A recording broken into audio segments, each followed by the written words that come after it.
Hello there guys, welcome back to Younes Talks Football, welcome back to a brand new video. I hope all of you are doing well today. This is your preview for tomorrow's round of games at the 2022 World Cup. We've got another 4 to preview. We've got Morocco versus Croatia, which is kicking off the day tomorrow. We've got Germany and Japan in Group E. We've got Spain and Costa Rica also in Group E. And then we end the day with Belgium versus Canada at the World Cup. Finally, it's not just the United States coming on their own. Much like for England, it's not just, England coming on their own, it's Wales coming along with them too. It's nice to bring the neighbours.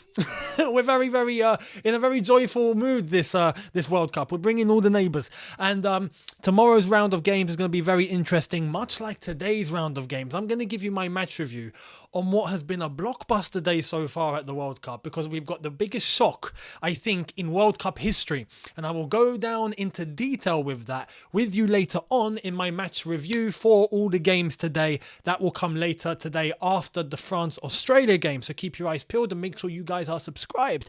Now, let's get into what is going down tomorrow. Tomorrow's games, starting off with the first game of the day, Morocco versus Croatia. Another North African team. Unfortunately, not my own. But the two either side of me, or the two either side of us, we've got Morocco and Tunisia. Tunisia play today. I'm going to give my thoughts on them in the video later on. So make sure you guys are here for that, as I've already mentioned. They played against Denmark. I'll give you my thoughts. For Morocco, I've always said that I think Morocco, after Senegal, would be the best performing African team. Now, you got an idea of what Tunisia can do. And as I said, I'll go into detail later. Morocco, I think, will be better. And Morocco, we'll see though, to be honest, we'll see. Because Morocco, technically, I think, have more ballers. Technically, I think they are superior when you look to a Tunisia. Morocco, I think, have a squad that is in very good harmony. They've gotten rid of Halilovic, who got them to the World Cup, and fair play to him. Halilovic, for me, top manager. But there was the big falling out between him and Hakim Ziyech. Now, Regregui is the manager who's come in, and Champions League winning manager, African Champions League winning manager, might I add. Don't get carried away. I think he's won the Champions League with Bayern Munich or something. But he is now in charge of the Morocco national team. He's managed to get everyone as a collective to really play together, get together, probably, really have that good, nice squad atmosphere. And technically, they've got a lot of names that I think can get them over a line tomorrow. Tomorrow, they play Croatia. And Croatia are a big team. But can Morocco get a job done?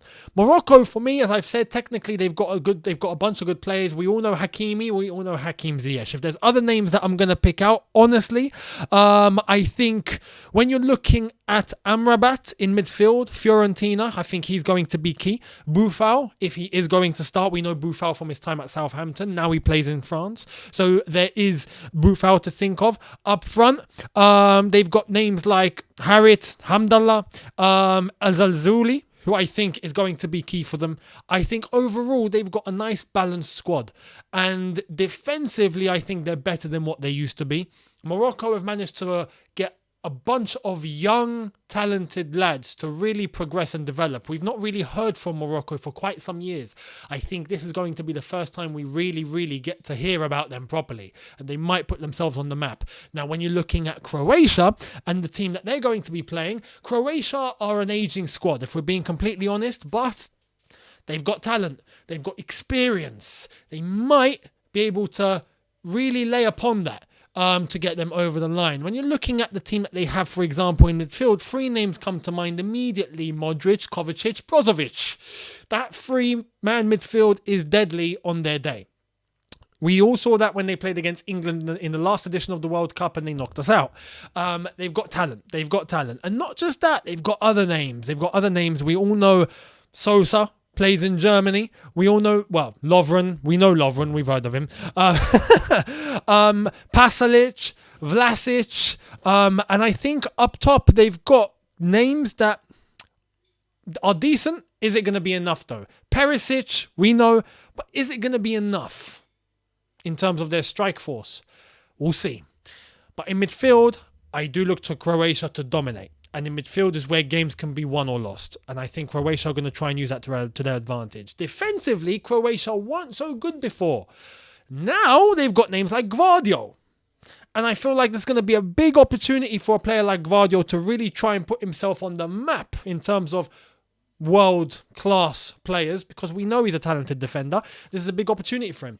So this game is going to be quite something. A young, progressive, talented, technically gifted squad without much experience, but a nice collective that I think are still developing in Morocco against an experienced, timely, proven Croatian team. But are they going to have enough in the tank?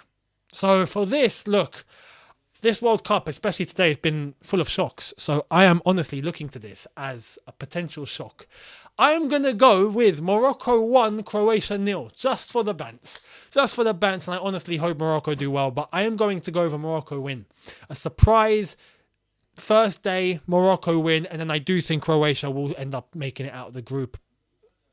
Then again, if Morocco do beat them, they're in a bit of a sticky situation. Who knows? Maybe Croatia and Morocco both go together and Belgium don't go. We'll come to Belgium later. Let's move to Germany versus Japan. Now, this is a game where you'd expect Germany to win. But if there's any team from that part of the world that are currently taking part in this competition, I'm talking Japan. I'm talking Korea. South Korea, of course. Australia. The eastern side of the world, right? Japan, I think, are the most equipped when it comes to that. And Germany have individual talent. I don't think that they're complete yet, though. I still feel like the one thing that they're lacking is chemistry. The German team of yesteryear used to be so talented. So talented. But not just that, chemistry all over the place. So I honestly think that when I'm looking at the talent that they have individually, yes, tons of ballers in Germany, tons. Although they're missing Timo Werner, who's out with injury, but when you're looking at their squad, it's stacked.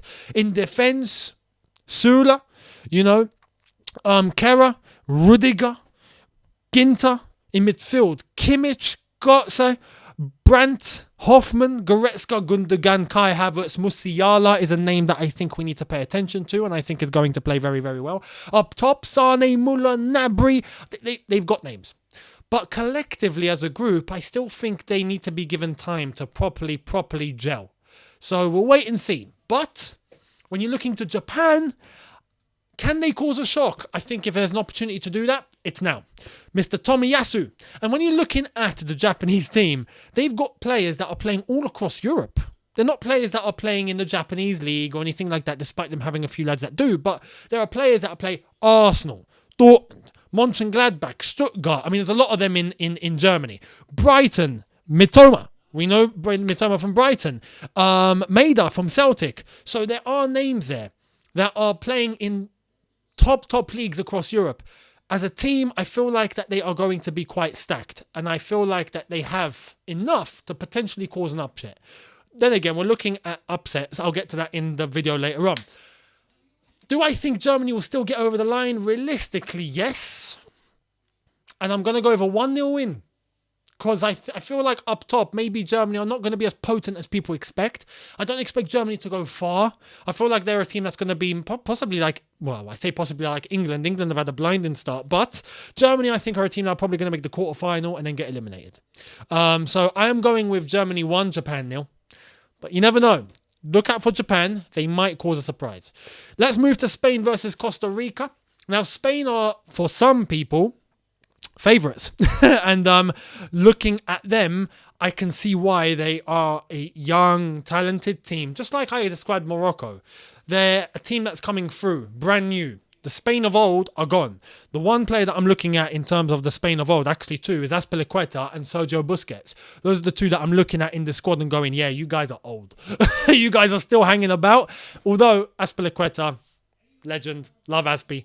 But Busquets, I don't think Busquets should play, if I'm being completely honest. Anyway, they've got a very, very good team. We know what Spain can do. In defence especially. Oh yeah, Jordi Alba is one.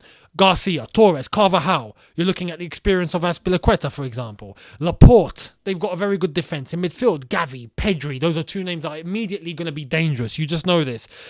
Up front is where I think they're lacking. They've got, yes, Asensio, probably the man that they can turn to. Morata. Sometimes maybe good, sometimes maybe you know the rest. Ferran Torres, I was going to say Pau Torres, but Ferran Torres, Pino Olmo. It doesn't scream deadly. So Spain, I'm looking at a team that's going to go, I think, quite far, but probably not enough in the tank up top to be able to cause much threat. Although, they're playing against Costa Rica.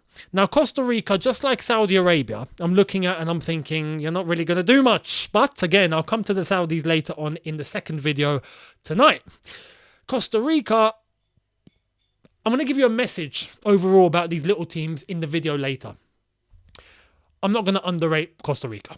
Okay, I don't think we should underrate anyone anymore. After what went down today, I think we need to stop, right? So Costa Rica, I'm just going to say, we all know Keylor Navas is going to be their goalkeeper. If anyone's going to save him, it's probably going to be him because he is a talented goalkeeper and can probably save them from any situation. Apart from that, I don't really know anyone in this Costa Rica team that's going to cause much of a threat. The only person I've heard of is Aguilera, who plays at Nottingham Forest. The rest, I can't really say. So I wish them the best of luck. And you never know. They might actually cause a shock against Spain. Who knows? You might get a 1-0 Costa Rica win. So I'm going to leave it at that. Although my prediction, then again, these little teams are going to begin to scare me, honestly. Costa Rica, Spain. I think Spain, 2-0 win. We'll keep it modest because you never know with these lot. Last game, Belgium versus Canada. Welcome to Canada to the World Cup. I'm not sure if it's actually their first time qualifying. Is it their first time qualifying? I'm not sure. Or is it going to be a very, very long time since they last qualified? Anyway, Canada are on the world stage, finally.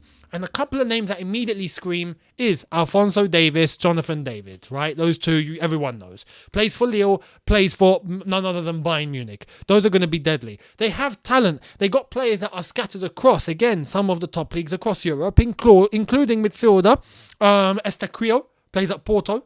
I feel like overall, Canada, again, are a good group. Is there enough influence or talent there to get them over a line in certain situations? Funnily enough, when we're thinking about that, I didn't think that they were, I want to say, full of quality and talent. But in qualifying, they've done absolutely unbelievably. So we can't underrate them as a collective and as a group. So tomorrow against Belgium, who I have to say, Belgium on paper look unbelievable. But they don't scare me, and they shouldn't scare anyone because they can't play together. Know what it is with Belgium, but it's a team of 11 players. It's just 11 lads trying to play together on the same team. 11 individualities. That's all you see. You don't see a group of 11. You don't see a team of 11. You just see 11 players trying to play together. 11 top players trying to play together. The names speak for itself. KDB, Tillemans, Witsel, Thorgan Hazard, Eden Hazard, Trossard, Mertens, Lukaku, if I'm even going to put him into that bracket. Batshuayi made it into the squad. In defence, Alderweireld, Vertonghen, Courtois in goal. I mean, you think this is a team that's going to win the World Cup, but they won't. They're like PSG. They just won't do it. They just won't. So, can Canada cause a shock? I'm going to go out on a limb here. And I'm going to say this game's going to finish Belgium 1, Canada 1. I'm going to say 1-1 draw. And I'm going to say Canada are going to be a bit of a surprise here. Because I think that they've got something that Belgium don't, which is a togetherness and a group and a way of playing that I think is going to get them over a line. Or maybe it's going to be difficult against the quality that Belgium possess, but I think they'll get a result. So I'll go with 1-1 in that game, and we'll see what happens. Let me know down below how you see it all going, the lineups, the scores, the players, anything that I think that you think I've left out. Let me know down below. If you agree or disagree, let me know. I'd love to hear it, and we'll see what happens tomorrow. But my match review for all 4 games that went down today will be out later tonight, so make sure you guys are here for that one, and I will see all of you then. Thank you so much for watching. Make sure you hit the subscribe button, hit the notification bell to be notified once I've uploaded for all World Cup content and beyond. Hit the like button if you enjoyed this, and I will see all of you later on. Have a good one, people. In a bit, take care and peace.